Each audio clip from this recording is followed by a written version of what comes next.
Hello and welcome to my channel, or welcome back to my channel. My name is Jay. This is a web of classic tales. Please like and subscribe. Click on the bell icon for notifications. Today we will continue reading Pride and Prejudice. The next day opened a new scene at Longbourn. Mr. Collins made his declaration in form, having resolved to do it without loss of time, as his leave of absence extended only to the following Saturday, and having no feelings of diffidence to make it distressing to himself even at the moment, he set about it in a very orderly manner, with all the observances which he supposed a regular part of the business. On finding Mrs. Bennet, Elizabeth, and one of the younger girls together, soon after breakfast, he addressed the mother in these words: "May I hope, madame, for your interest with your fair daughter Elizabeth, when I solicit for the honour of a private audience with her in the course of this morning?" Before Elizabeth had time for anything but a blush of surprise, Mrs. Bennet answered instantly, "Oh, dear, yes, certainly! I am sure Lizzie will be very happy. I am sure she can have no objection. Come, Kitty, I want you upstairs." And gathering her work together, she was hastening away when Elizabeth called out, "Dear madame, do not go. I beg you will not go. Mr. Collins must excuse me. He can have nothing to say to me that anybody need not hear. I am going away myself." No, nonsense, Lizzie. I desire you to stay where you are." And upon Elizabeth seeming really, with vexed and embarrassed looks, about to escape, she added, "Lizzie, I insist upon your staying and hearing Mr. Collins." Elizabeth would not oppose such an injunction, and a moment's consideration making her also sensible that it would be wisest to get it over as soon and as quietly as possible, she sat down again and tried to conceal, by incessant employment, the feelings which were divided between distress and diversion. Mrs. Bennet and Kitty walked off, and as soon as they were gone, Mr. Collins began. "Believe me, my dear Miss Elizabeth, that your modesty, so far from doing you any disservice, rather adds to your other perfections. You would have been less amiable in my eyes had there not been this little unwillingness. But allow me to assure you that I have your respected mother's permission for this address. You could hardly doubt the purport of my discourse. However, your natural delicacy may lead you to dissemble. My attentions have been too marked to be mistaken. Almost as soon as I entered the house, I singled you out as the companion of my future. But before I am run away with by my feelings on this subject, perhaps it would be advisable for me to state my reason for marrying, and, moreover, for coming into Hertfordshire with the design of selecting a wife, as I certainly did." The idea of Mr. Collins, with all his solemn composure, being run away with by his feelings, made Elizabeth so near laughing that she could not use the short pause he allowed in any attempt to stop him further, and he continued, "My reasons for marrying are, first, that I think it a right thing for every clergyman, in easy circumstances like myself, to set the example of matrimony in his parish. Secondly, that I am convinced that it will add very greatly to my happiness, and thirdly, which perhaps I ought to have mentioned earlier, that it is the particular advice and recommendation of the very noble lady whom I have the honour of calling patroness. Twice has she condescended to give me her opinion, unasked too, on this subject, and it was but the very Saturday night before I left Hunsford, between our pools at Quadrille, while Mrs. Jenkinson was arranging Miss de Bourgh's footstool, that she said, 'Mr. Collins, you must marry. A clergyman like you must marry. Choose properly. Choose a gentlewoman for my sake, and for your own, let her be an active, useful sort of person, not brought up high, but able to make a small income go a good way. This is my advice. Find such a woman as soon as you can, bring her to Hunsford, and I will visit her. Allow me, by the way, to observe, my fair cousin, that I do not reckon that notice and kindness of Lady Catherine de Bourgh as among the least of the advantages in my power to offer. You will find her manners beyond anything I can describe, and your wit and vivacity, I think, must be acceptable to her, especially when tempered with the silence and respect which her rank will inevitably excite. Thus much for my general intention in favour of matrimony. It remains to be told why my views were directed towards Longbourn instead of my own neighbourhood, where I can assure you there are many amiable young women. But the fact is that being, as I am, to inherit this estate after the death of your honoured father, who however may live many years longer, I could not satisfy myself without resolving to choose a wife from among his daughters, that the loss to them might be as little as possible when the melancholy event takes place, which, however, as I have already said, may not be for several years. This has been my motive, my fair cousin, and I flatter myself it will not sink me in your esteem. And now nothing remains for me but to assure you in the most animated language of the violence of my affection. To fortune I am perfectly indifferent, and shall make no demand of that nature on your father, since I am well aware that it could not be complied with, and that £1,000 in the 4 per cents, which will not be yours till after your mother's decease, is all that you may ever be entitled to. On that head, therefore, I shall be uniformly silent, and you may assure yourself that no ungenerous reproach shall ever pass my lips when we are married." It was absolutely necessary to interrupt him now. "You are too hasty, sir," she cried. "You forget that I have made no answer. Let me do it without further loss of time. Accept my thanks for the compliment you are paying me. I am very sensible of the honour of your proposal, but it is impossible for me to do otherwise than to decline them." "I am not now to learn," replied Mr. Collins, with a formal wave of the hand, "that it is usual with young ladies to reject the addresses of the man whom they secretly mean to accept when he first applies for their favour, and that sometimes the refusal is repeated a second or even a third time. I am therefore by no means discouraged by what you have just said, and shall hope to lead you to the altar ere long." "Upon my word, sir," cried Elizabeth, "your hope is a rather extraordinary one after my declaration. I do assure you that I am not one of those young ladies, if such young ladies there are, who are so daring as to risk their happiness on the chance of being asked a second time. I am perfectly serious in my refusal. You could not make me happy, and I am convinced that I am the last woman in the world who could make you so. Nay, were your friend Lady Catherine to know me, I am persuaded she would find me in every respect ill qualified for the situation." "Were it certain that Lady Catherine would think so," said Mr. Collins very gravely, "but I cannot imagine that her ladyship would at all disapprove of you, and you may be certain when I have the honour of seeing her again, I shall speak in the very highest terms of your modesty, economy, and other amiable qualifications." "Indeed, Mr. Collins, all praise of me will be unnecessary. You must give me leave to judge for myself, and pay me the compliment of believing what I say. I wish you very happy and very rich, and by refusing your hand, do all in my power to prevent your being otherwise.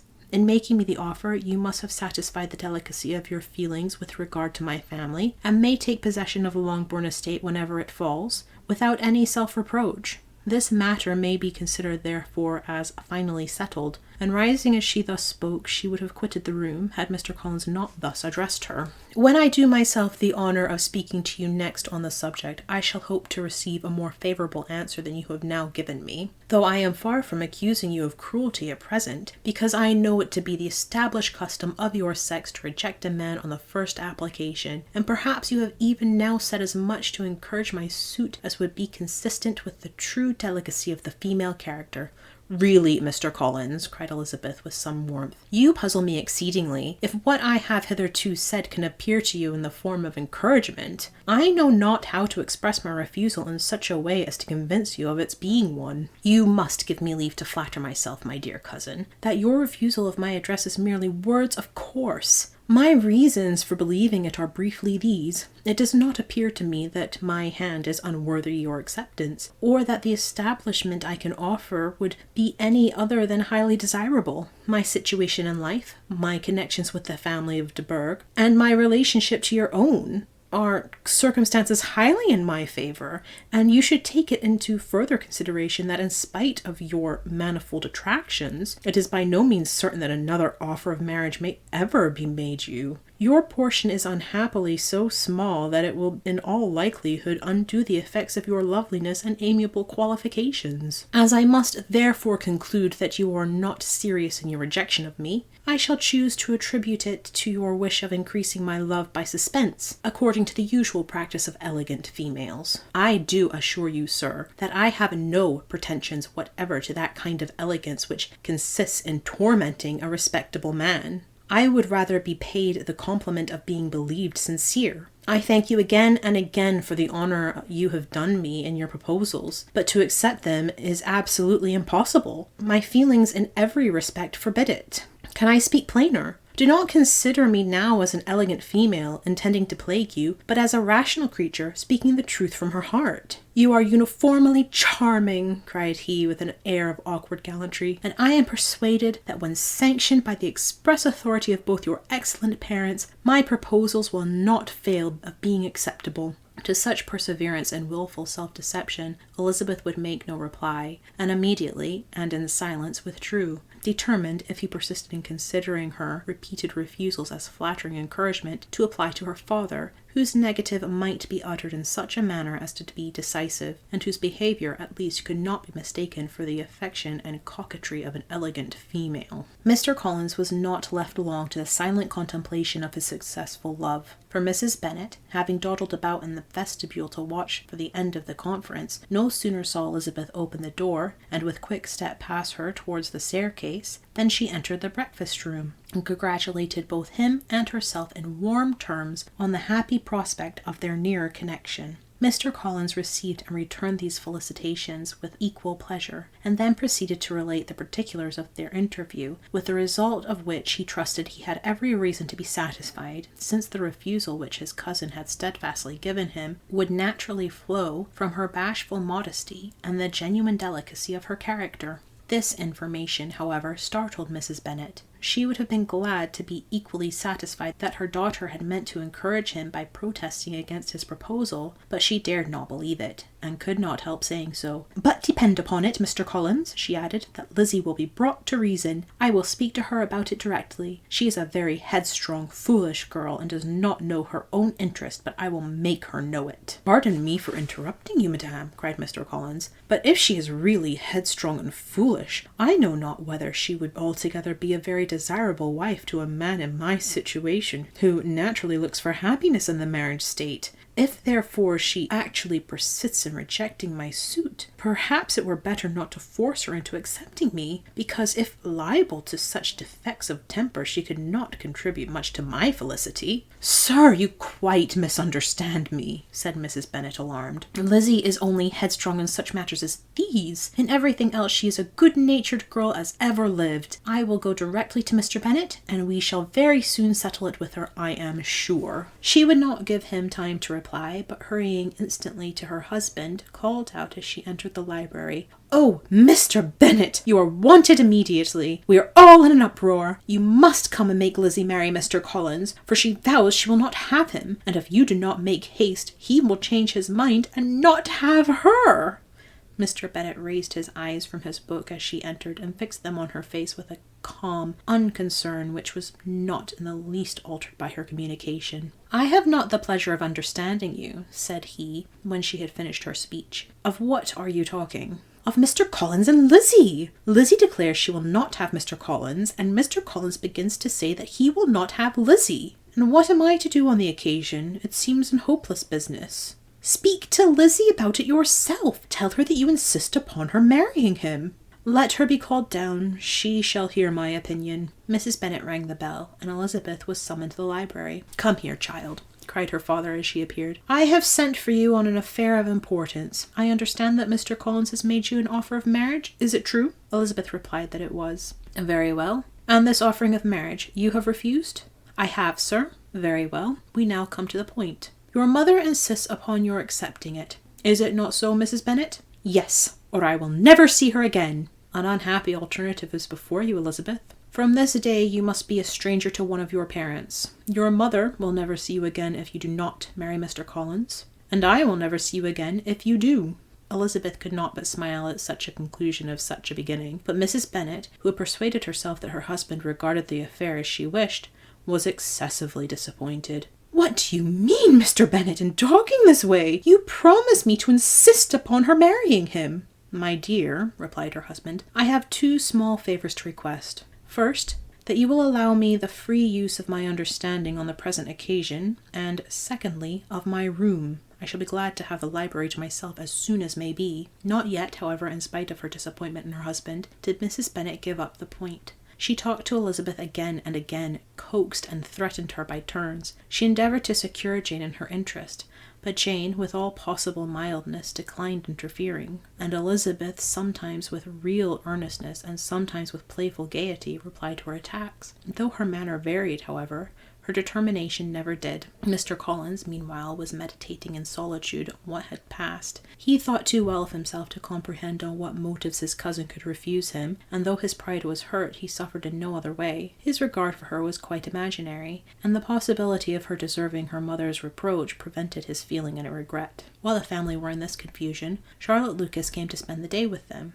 She was met in the vestibule by Lydia, who, flying to her, cried in a half-whisper, "I am glad you are come, for there's such a fun here. What do you think has happened this morning? Mr. Collins has made an offer to Lizzie, and she will not have him." Charlotte hardly had time to answer before they were joined by Kitty, who came to tell the same news, and no sooner had they entered the breakfast-room, where Mrs. Bennet was alone, than she likewise began on the subject, calling on Miss Lucas for her compassion, and entreating her to persuade her friend Lizzie to comply with the wishes of all her family. "Pray do, my dear Miss Lucas," she added in a melancholy tone, "for nobody is on my side, nobody takes part with me, I am cruelly used, nobody feels for my poor nerves." Charlotte's reply was spared by the entrance of Jane and Elizabeth. "Aye, there she comes," continued Mrs. Bennet, "looking as unconcerned as may be, and caring no more for us than if we were at York, provided she can have her own way. But I tell you, Miss Lizzie, if you take it in your head to go on refusing every offer of marriage in this way, you will never get a husband at all, and I am sure I do not know who is to maintain you when your father is dead.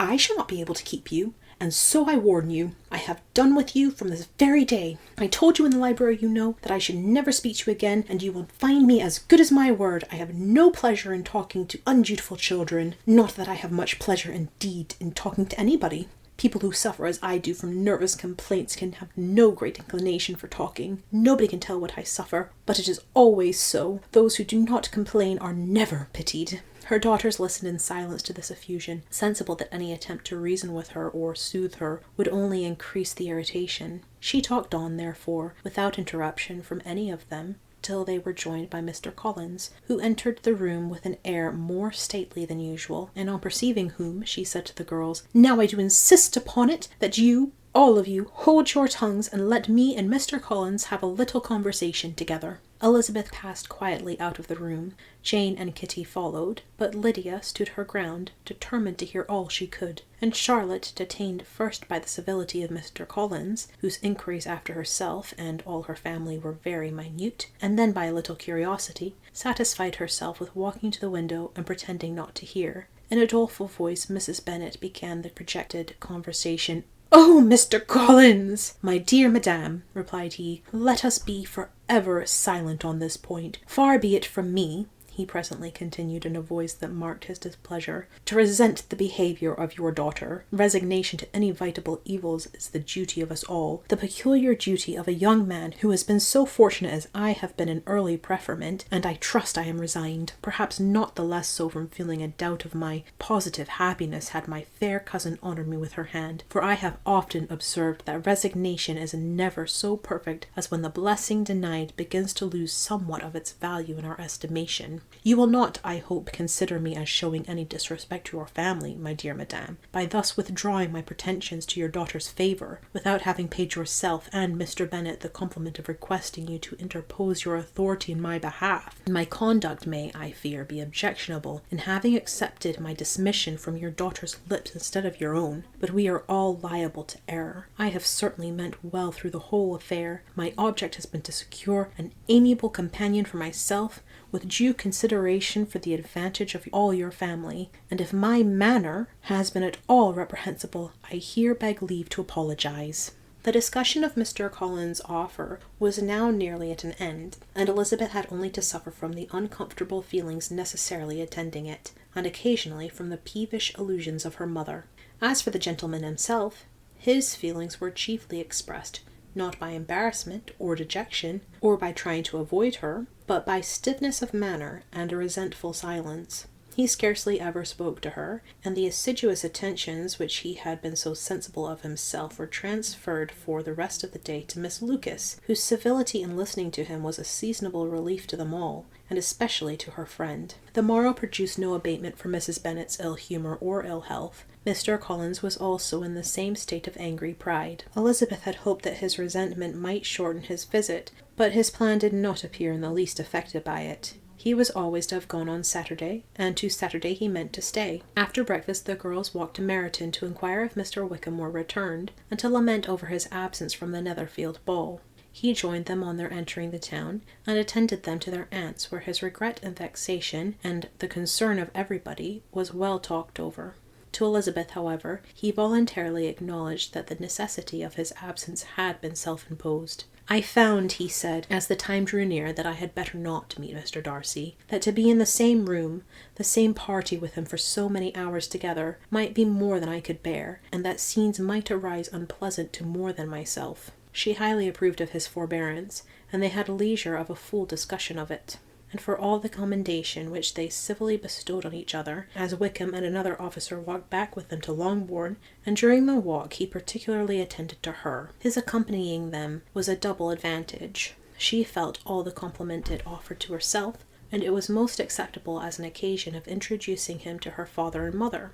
Soon after their return, a letter was delivered to Miss Bennet. It came from Netherfield. The envelope contained a sheet of elegant little hot-pressed paper, and well covered with a lady's fair flowing hand, and Elizabeth saw her sister's countenance change as she read it, and saw her dwelling intently on some particular passages. Jane recollected herself soon, and, putting the letter away, tried to join with her usual cheerfulness in the general conversation. But Elizabeth felt an anxiety on the subject which drew off her attention even from Wickham, and no sooner had he and his companion taken leave than a glance from Jane invited her to follow her upstairs. When they had gained their room, Jane, taking out the letter, said, "This is from Caroline Bingley. What it contains has surprised me a good deal. The whole party have left Netherfield by this time, and are on their way to town, and without any intention of coming back again. You shall hear what she says." She then read the first sentence aloud, which comprised the information of their having just resolved to follow their brother to town directly, and for their meaning to dine in Grosvenor Street, where Mr. Hurst had a house. The next was in these words: "I do not pretend to regret anything I shall leave in Hertfordshire, except your society, my dearest friend, but we will hope at some future period to enjoy many returns of that delightful intercourse we have known, and in the meanwhile may lessen the pain of separation by a very frequent and most unreserved correspondence. I depend on you for that." To these high-flown expressions Elizabeth listened with all the insensibility of distrust, and though the suddenness of their removal surprised her, she saw nothing in it really to lament.